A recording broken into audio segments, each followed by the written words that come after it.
सुल्तान करियाशी हूँ। आज से 9 साल पहले 2014 में मेरे दोस्त ने मुझे एक फेसबुक ग्रुप ज्वाइन करवाया।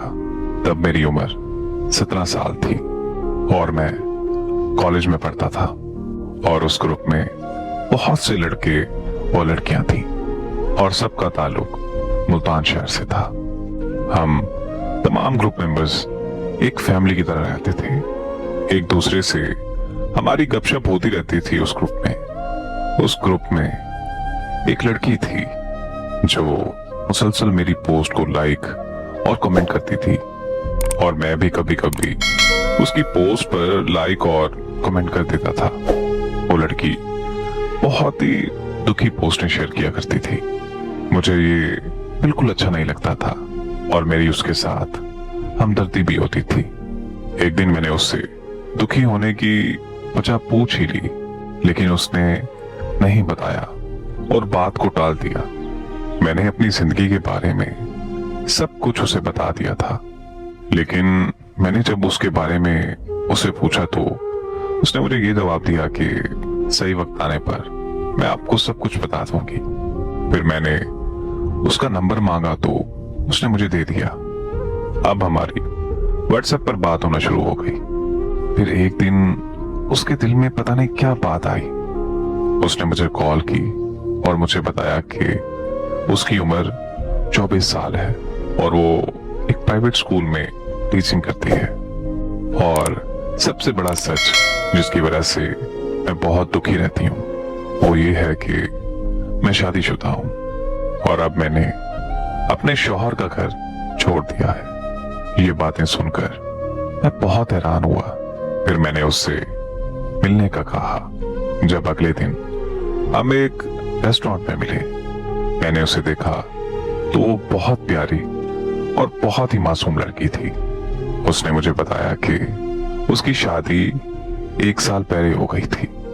वालिदैन की मर्जी से उनके रिश्तेदारों के यहाँ मेरा शौहर शराबी था और वो मुझ पर बहुत शक करता था, जिसकी वजह से हमारी हर वक्त लड़ाई होती रहती थी। मेरा शौहर मुझे शराब पीकर बहुत मारता था। बस फिर उसी दौरान अब्बू की तबीयत खराब हो गई और मैं अपना ससुराल छोड़कर अपने वालिदैन के घर आ गई हूँ। मैं पढ़ी लिखी होने की वजह से अपने वालिदैन पर बोझ नहीं बनना चाहती, इसीलिए प्राइवेट स्कूल में टीचिंग करती हूँ। बस यही मेरी हकीकत है। मैं आपको धोखे में नहीं रखना चाहती थी, इसलिए आपको सब कुछ सच सच बता दिया। ये सुनकर मुझे उससे और भी हमदर्दी होने लगी। उसकी और मेरी उम्र में 7 साल का फर्क था। वो मेरा बहुत ख्याल रखती थी। वो मुझे हर वक्त समझाती रहती थी कि कभी जिंदगी में कोई गलत काम मत करना। वक्त गुजरता गया और हमारी बहुत अच्छी दोस्ती हो गई थी और मैं उसे कभी कभी कहता था कि मेरा दिल करता है कि मैं तुम्हारे साथ हमेशा रहूं। वो हंसती थी और मुझे कहती थी कि नहीं, ऐसा नहीं हो सकता। हमारी उम्रों में बहुत फर्क है, क्योंकि वो जानती थी कि हमारा माशरा ऐसे रिश्तों को कभी तस्लीम नहीं करता जिसमें लड़की बड़ी हो और लड़का कम उम्र। ये तल्ख हकीकत है हमारे माशरे की। 2 साल हो गए थे हमारे इस रिश्ते को और उसने अपने शौहर से तलाक ले ली। वक्त गुजरने के साथ साथ मैं उसे बहुत पसंद करने लगा था और उससे शादी भी करना चाहता था। वो मुझे पसंद जरूर करती थी, लेकिन उसे ये पता था कि दुनिया वाले हमारे इस रिश्ते को कभी कबूल नहीं करेंगे और जिंदगी का सारा सुकून बर्बाद कर देंगे। मैंने बहुत जिद की, यहां तक कि उसके लिए जान देने की भी कोशिश की। वो मेरा ये पागलपन देखकर मान गई और शादी के लिए राजी हो गई। मैंने अपने घर वालों को उसके घर रिश्ता भेजने का कहा।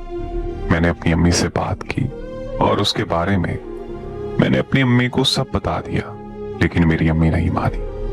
मेरी अम्मी ने साफ साफ इनकार कर दिया और उससे दूर रहने का कहा। अम्मी ने कहा कि लोग क्या कहेंगे। मेरे अब्बू को जब इस बात का पता चला तो मेरे अब्बू ने मुझे बहुत मारा और मेरा बाहर जाना बंद कर दिया। लेकिन मुझे उसकी आदत हो चुकी थी। मैं छुप छुप कर उससे मिला करता था और उसे घर वालों के सलूक के बारे में भी बताया।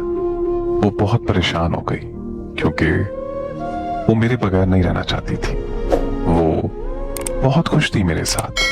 और फिर मेरे घर वालों ने एक फैसला किया कि मुझे दूसरे शहर भेज दिया जाए ताकि मैं उसे भूल सकूं। मेरे घर वालों ने मुझे पेशावर काम के लिए भेज दिया।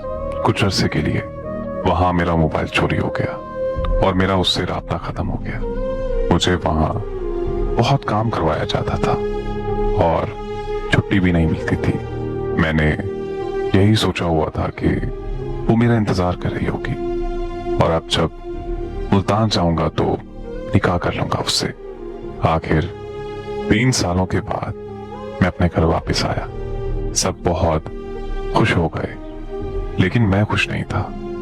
मैंने उसका पता किया लेकिन वो मुझे कहीं नहीं मिली। मजीद पता करवाने पर पता चला कि वो जहां रहते थे अब वो वहां से चले गए हैं।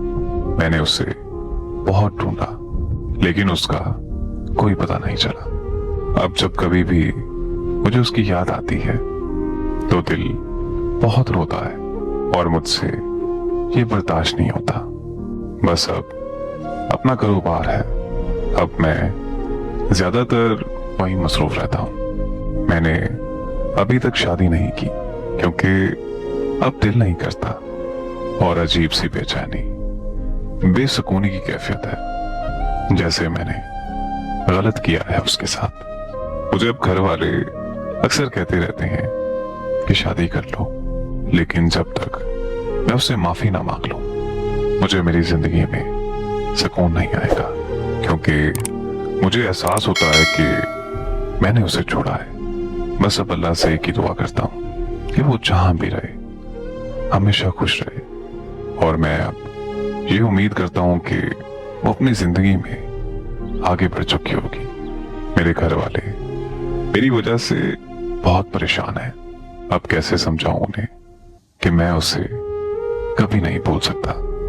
बस अब मेरी कोशिश है कि मैं सबको खुश रखूं और शादी भी बहुत जल्द कर लूंगा अगर अल्लाह ने किसी का नसीब मेरे साथ जोड़ा है तो। क्योंकि होता वही है जो मेरा अल्लाह चाहता है और उसी में ही इंसान की बेहतरी होती है। मेरी दुआ है कि अल्लाह पाक सबके नसीब अच्छे करे। आमीन।